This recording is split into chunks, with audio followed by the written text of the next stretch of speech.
Forcat e armatosura dhe Ministria e Mbrojtjes kanë hedhur poshtë si të pavërteta deklaratat dhe akuzat e bëra ditët e fundit në adresë të tyre për përfshirjen në trafikun e drogës. Me anë të një njoftimi për media, drejtuesit e ushtrisë dhe të ministrisë bëjnë me dije se nuk ekziston asnjë fakt që të prodhojë hamendësitë e shprehura gjatë javëve të fundit në publik nga opozita.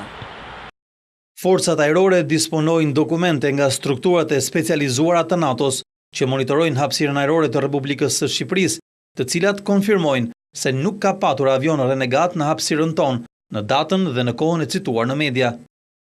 Pa dashur të bëhen pjesë e debatit politik, forcat e armatosura nënvizojnë se do të vendosen në dispozicion të prokurorisë dhe të kuvendit të gjitha provat që vërtetojnë saktësinë e këtij qëndrimi. Ky reagim vjen menjëherë pas debatit maraton të sejntes në kuvend, si dhe ngritjes së komisionit hetimor, i cili do të hetojë këto akuza me kërkesën e deputetëve të mazhorancës.